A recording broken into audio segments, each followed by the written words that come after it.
Bismillahirrahmanirrahim. Our today lecture covers seepage losses in rivers, channels, canals, and how we can estimate runoff from a catchment, and we will study the dam spillway.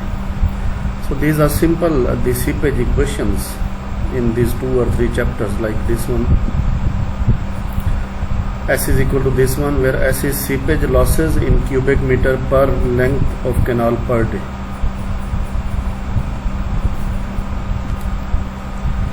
And L is the length of canal in meter, P is wetted perimeter, D is the water depth, V is the velocity, C is constant value depend upon types of lining or for unlined material. Similarly, S is equal to K dW. S is seepage losses in cubic feet per second per million feet square of wetted perimeter. K is constant depend upon the soil, and dW is the seepage head in feet. So that is the difference between water level in the channel and water table. That is called the seepage head. So in India, this equation is being used. S is equal to CAD. S is total loss in square cubic feet per second, A is area of wetted perimeter in million feet square, and D is the water depth in the canal, and C is constant, which depends from this to this. An Egyptian formula is this one, where S is conveyance losses in cubic meter per second per kilometer. So this is actually preferable with respect to distance. It is preferable. L is the length of canal in kilometer, P is the wetted perimeter, R is the hydraulic mean radius, C is coefficient depending upon nature and temperature of soil, C is 0.0015 for clay, and C is 0.03 for sandy soil.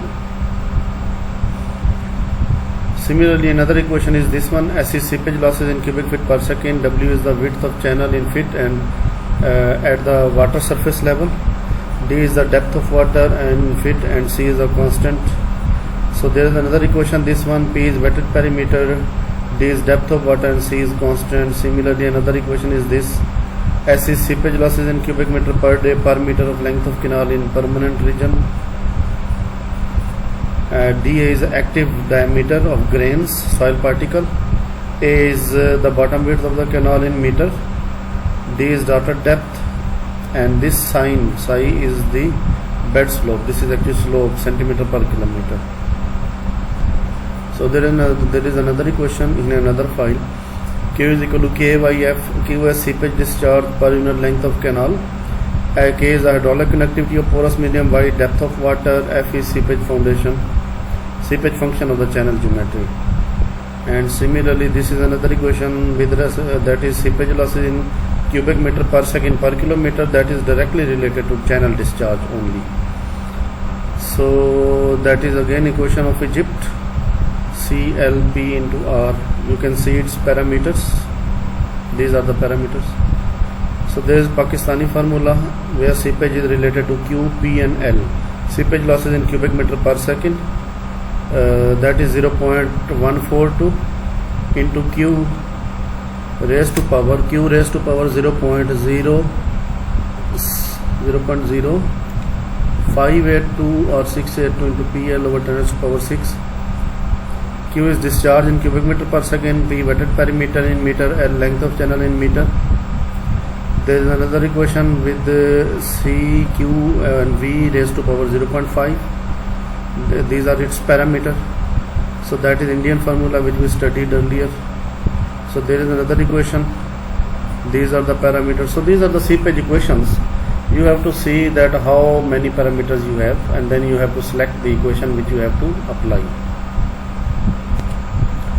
So that is the 7th chapter, 7.50 article, estimating design flood and flood flows.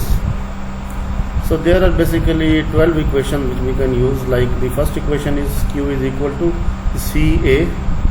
Q is high flow in cubic, A catchment area in square kilometer, C is constant depending upon those 15 to 20 factors which affect high flood discharge. So these factors may be land use, that what types of crops are there, what is soil type, what is infiltration rate, what is interception by vegetation, rainfall, what is temperature, what is evapotranspiration, what is base flow, what is detention storage, and what is topography. So there are so many other factors, and C value is basically determined for individual catchments. So the second formula is this one, Q is equal to C into A, again same values, and where we have to find C1 to be used in 6.8 with lesser value for flat catchments and more for hilly catchments. So that is more related to slope actually. And the third equation is this one, Q is directly related to A, 123 into A under root. That is not basically a good equation because only area is not the parameter. The best equation is that which incorporates area, incorporates C. C means different factors of watersheds, catchments. And third, the most important thing is the rainfall intensity, or total rainfall within 2 hours, 4 hours, 6 hours, 1 day, and so on. So I think rational formula is one of the best formula. So this equation incorporates C and A.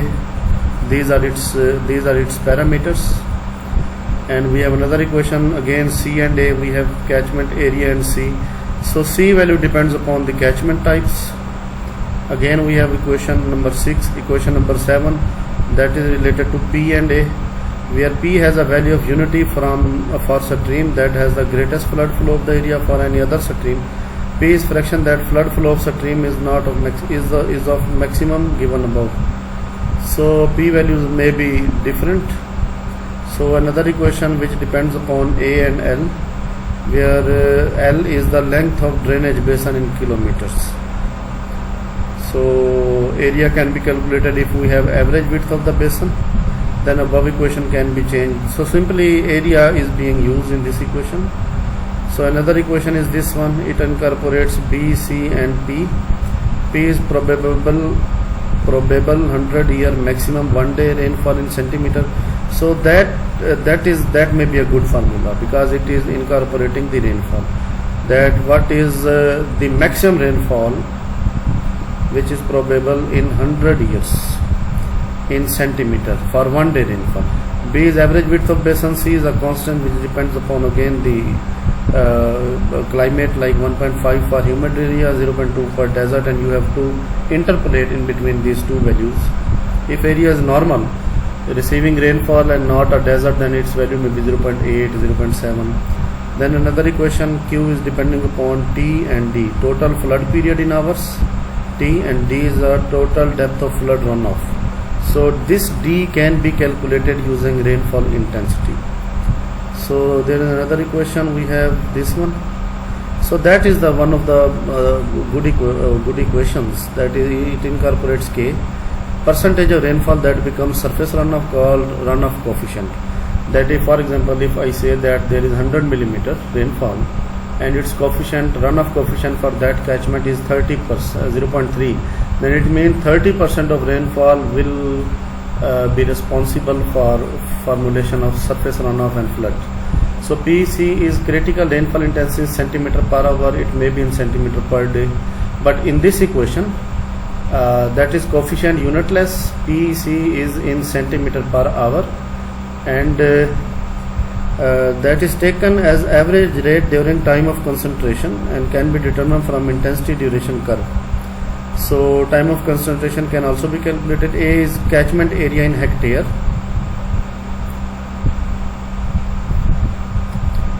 and value of Q may be in cubic meter per second. I would recommend all of you to just Google this rational formula and see all the units of all these parameters. And the 12th equation is this one. So this is also given, this equation is also discussed. This rational formula is also discussed in article number 7.44 of this chapter. Here is written.